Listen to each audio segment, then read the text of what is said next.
Hello and welcome to this new episode of Bootstrapping Your Dreams Show. I'm your host Manuj Aggarwal, and today we have a very special guest, Kenton Low. So Kenton is currently the CMO at Vancity.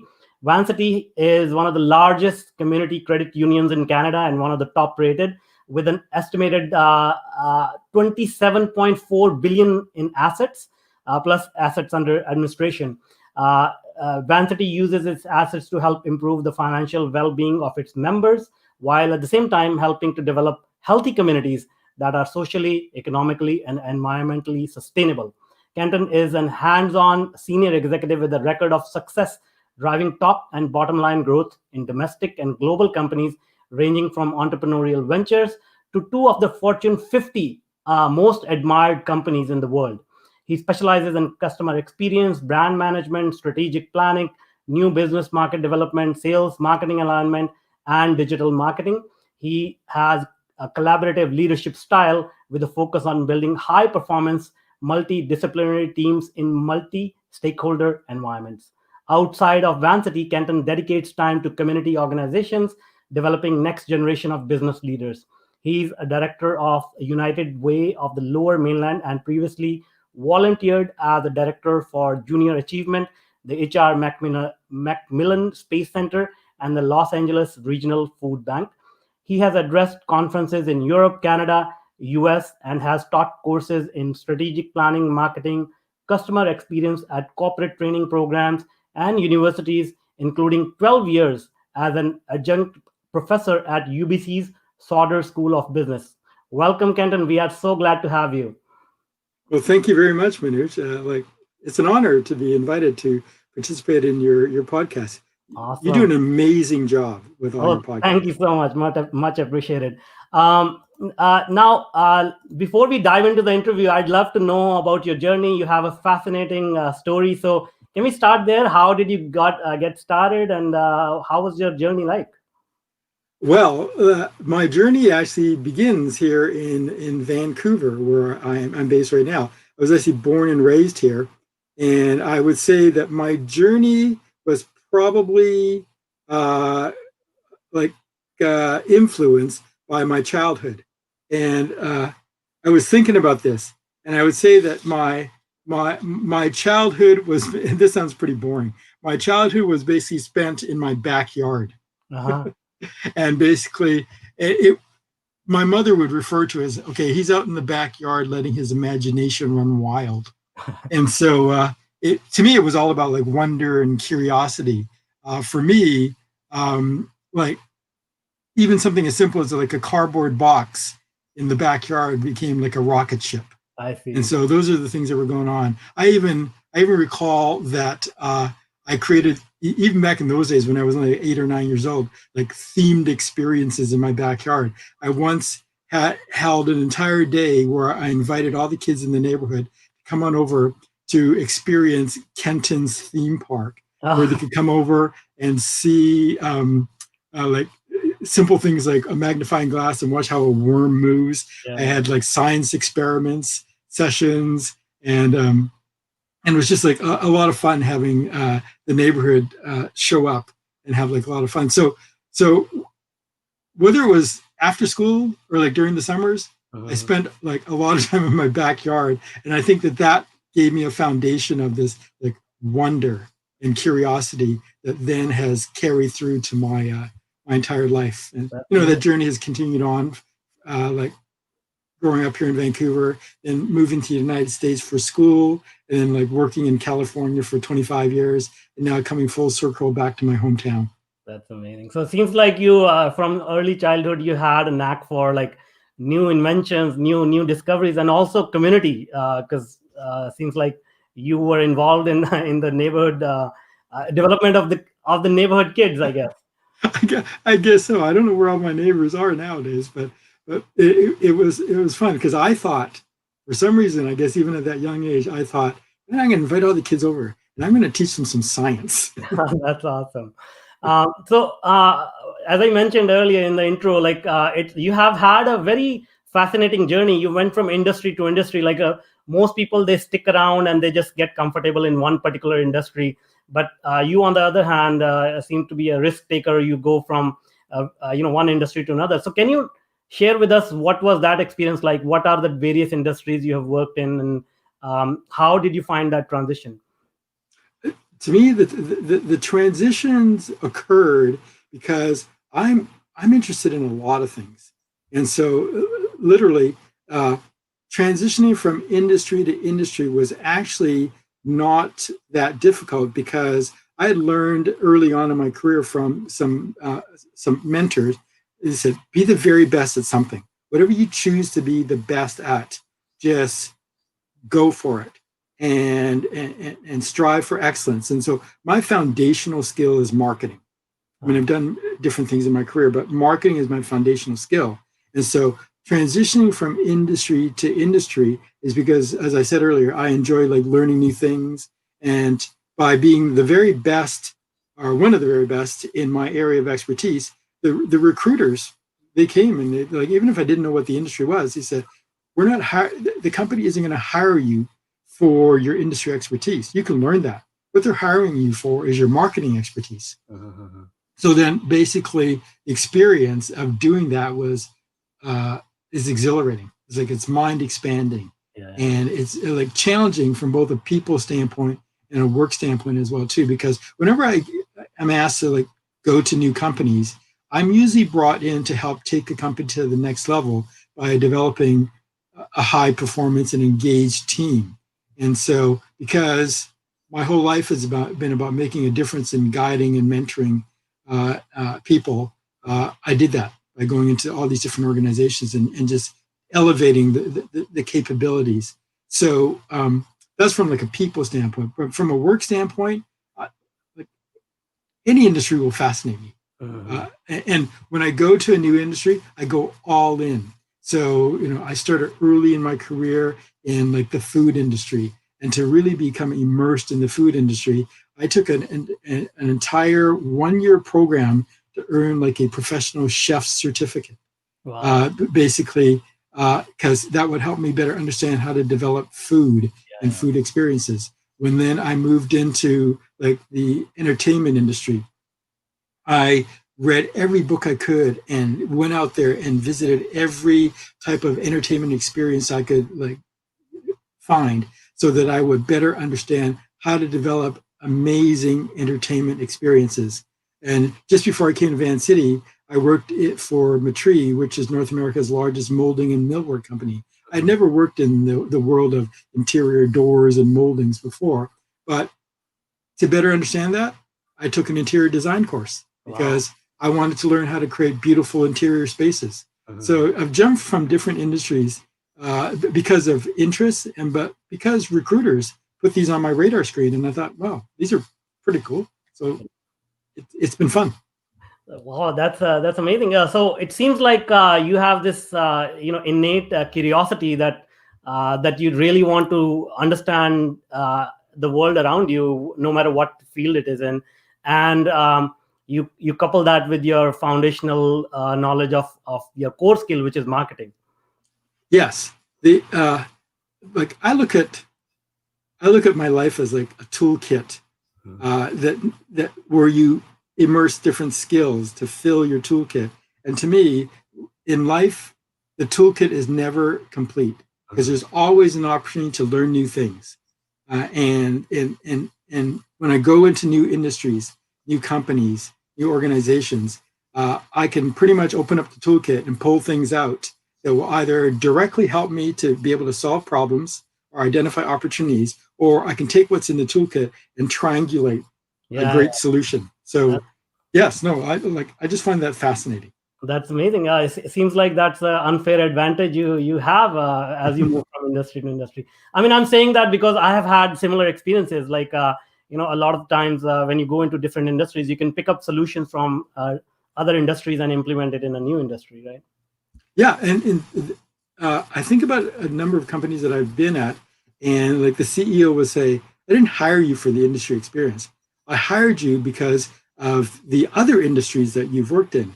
And a phrase that has sort of become synonymous with me when I go into organization is, "Oh, Kenton, he's the guy that's always asking, what if?" And he starts his sentences like, so I will say like, "What if we did this?" And Yeah. then it suddenly opens up like the potential for like, oh, we never thought about it that way.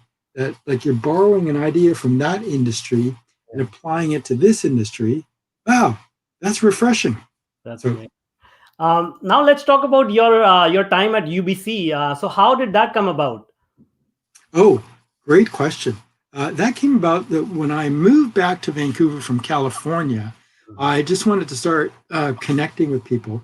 And I reconnected with a professor that was still at UBC that had taught me years before.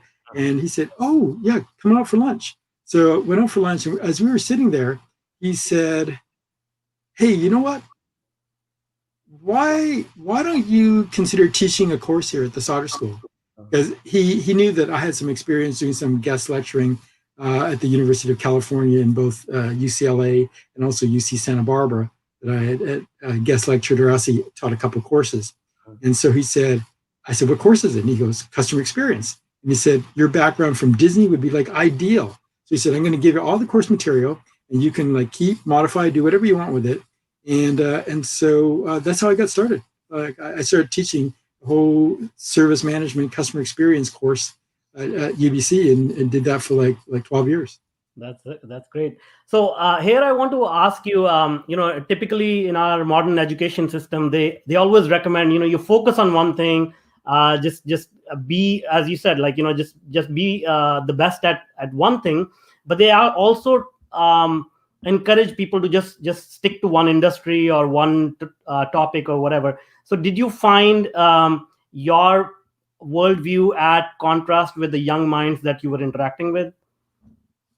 The I actually found it was quite refreshing in the classroom because I taught at the graduate level. Mhm. So the MBA students that I taught, they were already working. Oh, okay. And some of them were already they had come back either full time, or I also taught in the executive MBA program too, which were people that were earning their MBAs at nighttime or on the weekend, and they would bring their own work experiences into the classroom as well too, to help further illustrate or reinforce different concepts that I was talking about. But what I always found that was interesting with the students is they the students in recent years don't necessarily think about, okay, I'm just going to work in like one particular industry. They look and see, well, I might be interested in working in different industries as well too. So nothing was really sort of incongruent. I was teaching students that some thought, okay, I'm going to go work in telecom. I'm going to work in telecom my entire life. But there were those that said, you know what? We see that it's possible. Kenton, you've just shown that it's possible to go from industry to industry with a core skill that it would be in demand in different industries. So different people have different viewpoints, but there was That, never sort of like any kind of like friction. that's great. That's great. So it's awesome to see that point of view changing. People opening up to this kind of flexibility, and I think obviously you had an influence on them. So that was awesome. Uh, Now let's talk about Vancity. And I know I'm a member of credit union, and And thank you for that. yeah. So it's a unique organization, and obviously I've been doing banking with various banks, and the experience at Vancity is very different. It feels like more of a family atmosphere than a transactional nature of banking. So tell us a little bit about that. Like, how did that come about? How did that culture originate at Vancity? So it like originated like many years ago and it hasn't changed since day one. It was a group of people that got together and said, let's create a financial services organization to help people that basically the big financial institutions aren't helping. And so that fundamental belief and purpose continues to this day, where Vancity looks at its, and we don't actually call them customers, we call them members. Like Manuj, as you know, you're a member, Yeah. and we're here to basically help you. It's not about in search of profits. It's actually in search of helping our members and communities to thrive and prosper. So we truly are a purpose-driven organization.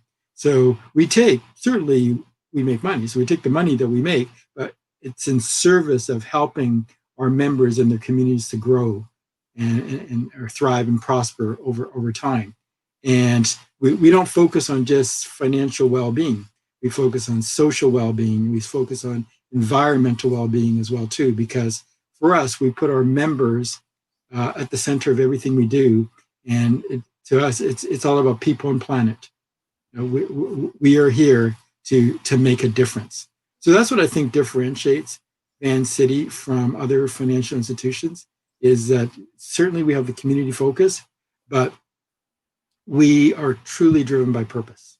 That's something I will say very unique, and I don't even know whether people think that is even possible, because most commercial organizations, they focus on the bottom line, and things like community development and all that. It sort of is looked upon as a cost center. So uh, how were you able to achieve, like, a well functioning organization, happy members, and producing profit and all that?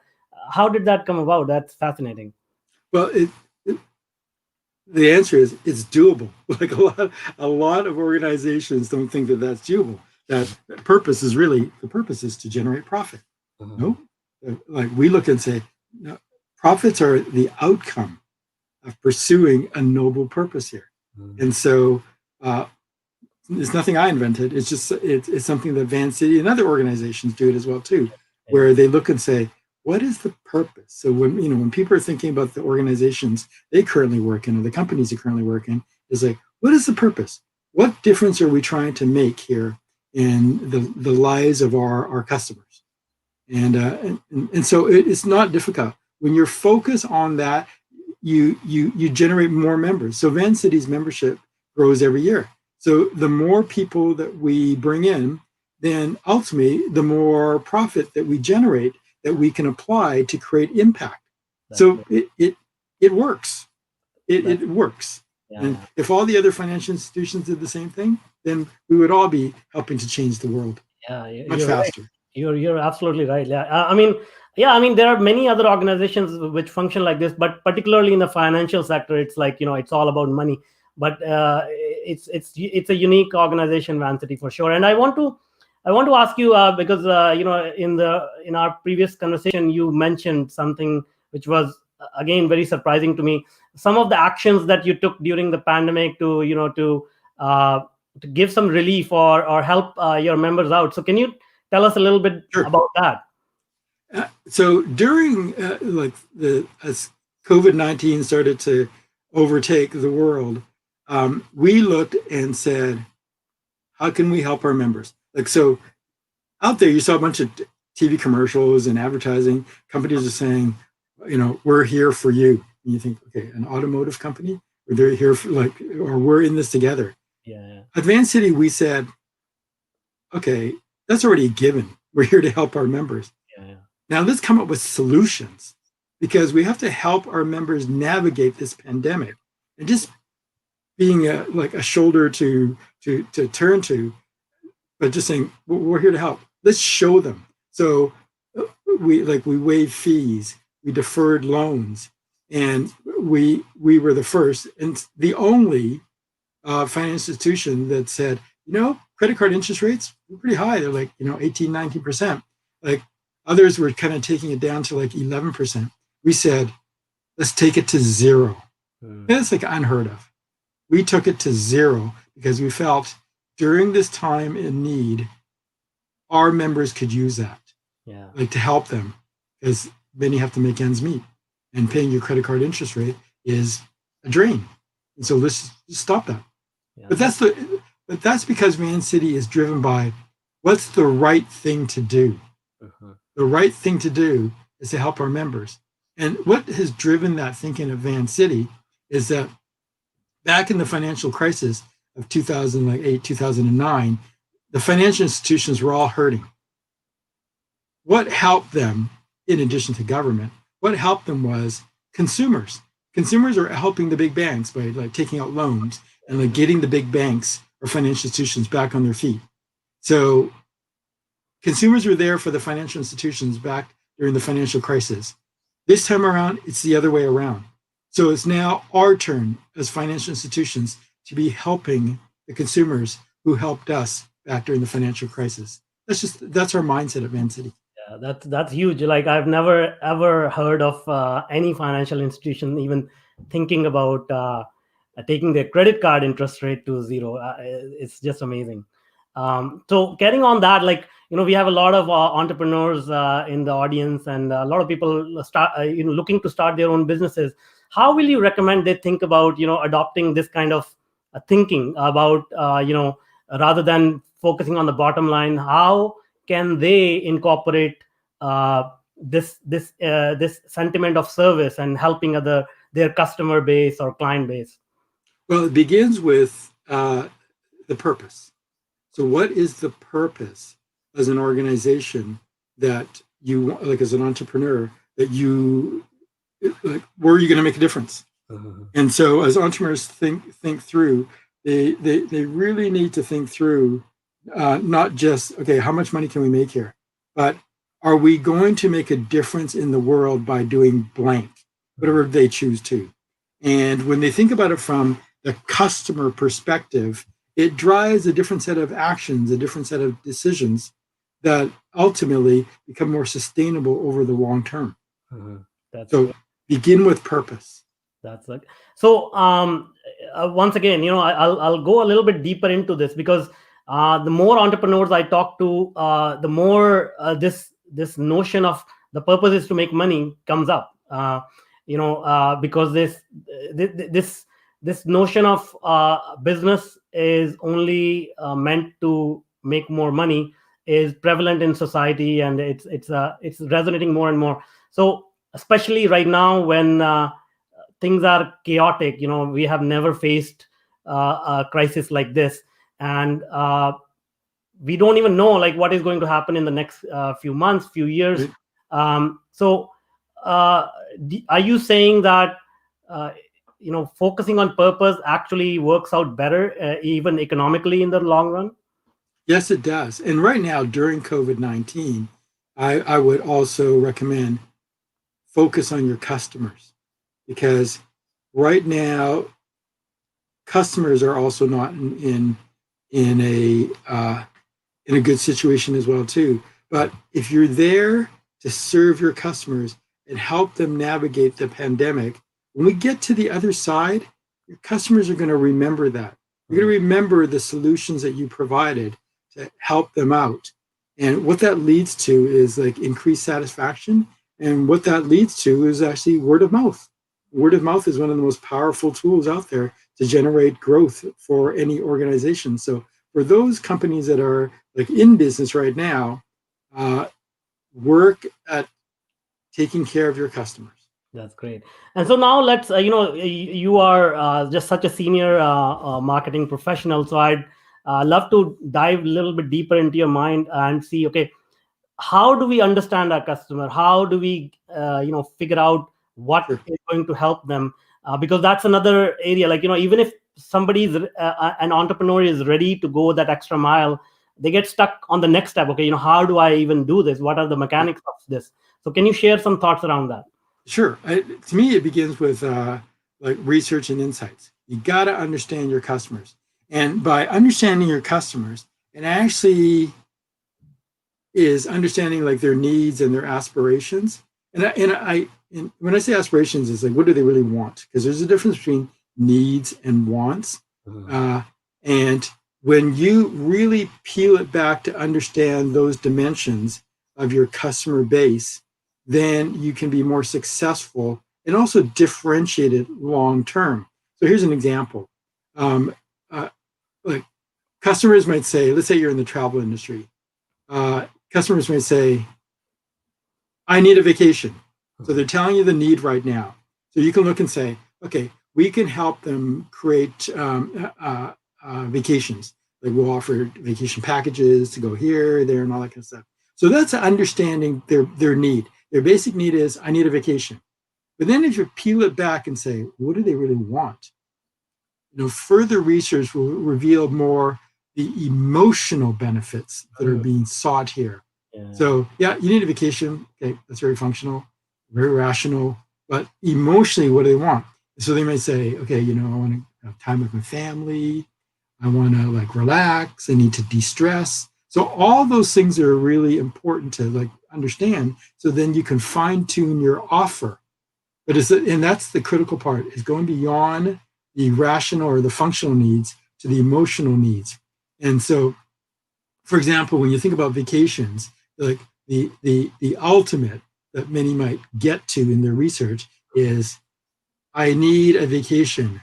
I want memories. Like that's different. Yeah. Like, there's a vacation and there's memories. And so then organizations can look at that and say, okay, how do we now help when they take that vacation to like create those memories like, for them? And that would fare most companies very well if they start thinking through needs and wants. But if you're a company like the Walt Disney Company, where I had the good fortune of working at and learning, Disney will take it even further. The reason why Disney is considered like the best experiential marketing organization in the world is because they go even further than that.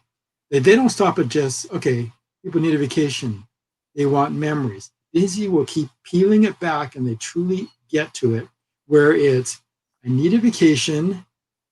I want memories. And in Disney's case, it's, I want memories to last a lifetime. You see that extra piece that I just put on the end there?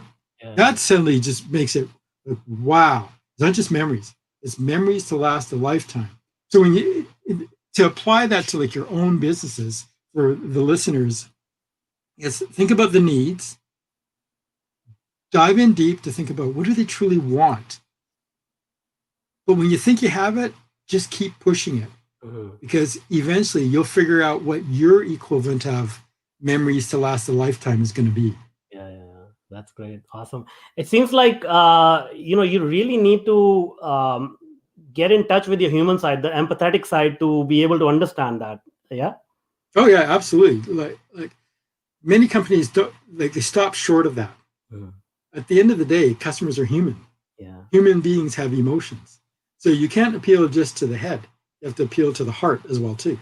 That's right. That's great. So, taking it one step further now, you have worked with startups, you have worked with new ventures, and you have also worked with mature companies with large budgets and whatnot. So, what is the contrast between the marketing approach, as you outlined it, between a younger company whose budget may be smaller, and a more mature company who can spend more on this? Well, so the difference, you kind of like answered it right there. The difference is the resources. So the difference between like a large company and like a small startup is the resources, both human resources and financial resources as well too. So in a large company, you're going to get people with they're working a bunch of different functions. In a small company, you're going to wear a lot of different hats yourself to like make things happen. And then from a budget standpoint, you get like millions of dollars available to you in a large company. In a small company, you may have like either zero or a very small amount.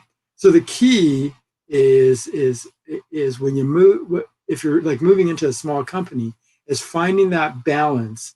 A lot of times people that work in small companies come from big companies, and a lot of times they don't succeed because they try to overlay the big company onto the small company. But it's finding that balance, finding the balance of bringing in like some of the structure that you enjoyed at a large company, because smaller companies, as they go through their life cycle, there's got to be a time along that life cycle when they got to put in some processes and structure. Otherwise, it's just going to be too chaotic. But it's finding that balance between putting in that structure, but maintaining the entrepreneurial like drive that got the company to where it is. So it's finding that right balance, and that's what I look for when I did go into entrepreneurial ventures. It's just not coming in and saying, okay, I did this at like this big company and we're going to do that here. Yeah. So no, just take the best of, apply it, but don't extinguish the entrepreneurial flame that exists in the small company. That's great advice. And also now you are seeing from a different vantage point what is happening around the globe, especially in Canada. What is your outlook on how things are going to unfold in the next year or so? Are things, I mean, from the economic point of view, not, I mean, obviously we have a Sure. public health crisis, but it has a huge impact on the economic climate as well. So what are your views on this? I The world's going to be different. That's Mhm. my view. So when we get out of this, or as we are starting to get out of it in Canada, um, the world's going to be different. And then here's how I see the world looking different, Manuj, is that we've got to get the economy going again. And to get the economy going again, to me, it starts local. Mhm. Like all the local businesses, you got to get them reopened again. So like a Vancity, we're helping to get them reopened. But as consumers, we can help to get them reopened as well too by being customers and patronizing these small businesses. Because as we helped to get those small businesses going again, then they will grow and prosper. And then ultimately it drives further development in the economy where like then more jobs get recreated again. So I think from an economic standpoint, it begins with the local economy. A lot of people will now be looking at the world differently as well too, and it's already started where people are thinking, I should really be patronizing the businesses within my neighborhood, Yeah, yeah, yeah. and I don't have to necessarily go to those companies where they're importing things from overseas. Yeah, That yeah. if stuff's getting manufactured locally, that's good, and we're doing good for the environment as well too. That's true. So. Are you of the opinion that maybe globalization may take a little bit of a step back here? Uh, I don't know if it's exactly a step back, but it will evolve. Okay. And uh, big global companies, they're not going out of business, Mhm. but they're going to evolve and say, okay, how can we adapt to more localization of efforts? I think Mhm. that's what's going to happen. That's great. And so I fully understand, how you described it, that we need to patronize the local businesses. But now, with rising unemployment, people's incomes getting affected in negative way. There's a lot of talk about things like universal basic income and things like that. Do you see any of that happening in Canada or elsewhere? It's a great, to me, it's a really interesting concept. Mhm. And I remember even like in the United States during the Democratic uh, um, uh, primaries, Uh-huh. the one of the candidates, Andrew Yang, was Yeah. thinking universal income for like everybody, and I see benefits to that. Like especially now that we're in this pandemic, Uh-huh. uh, I don't know all the details, but certainly worth exploring to see if that has the potential to get the economy going again. Yeah, I mean, in Canada that we had CERB, and in US there was similar program. It is sort of like similar to a universal income, isn't it? Like, the It government. is Yeah, because people are getting like students yeah, students that didn't have a summer job, they are now getting this income that's coming their way because of the jobs that they couldn't go to for their summer jobs. Same thing for people that are working for organizations because they're currently out of a job. The government is saying, okay, well, we're going to give you something. They keep you going. So you're right, like it is already kind of like universal income that's happening right now. The yeah, question is how long can that last? And now we're hearing that, okay, it's going to have to stop at a certain point in time because of the cost. But are there creative ways of looking at it that it doesn't have to stop? And how do you balance that? Because then people are arguing that if you go to universal income, then there are people that are going to say, I'm just going to, that's good enough for me. yeah, And they're not going to work. yeah. So we got to get a bunch of smart people together to figure that one out. That's for sure. And I'm sure you'll have a lot of influence in those kind of decisions. Um, Vancity will probably play a part. Yeah, Yes. for sure. All right, great. Well, thank you so much for being with us today. This has been a very interesting conversation. Now, before I let you go, can you help us? Like, if somebody wants to connect with you, how should they go about doing that? Well, if they want to connect with me, they can always send me. LinkedIn is usually what I pay the most attention to. Is so if they want to like connect with me through LinkedIn, happy to do so. I get a lot of requests to connect on LinkedIn. So my request is just cite that like you listen to the podcast, the Bootstrapping Your Dreams podcast, and you'd like to connect, then I'll make sure that we get ourselves connected. Thank you so much for that vote of confidence. Once again, thank you so much, and I look forward to having more conversations with you. Me too. Thanks a lot, Manuj. Okay, see ya.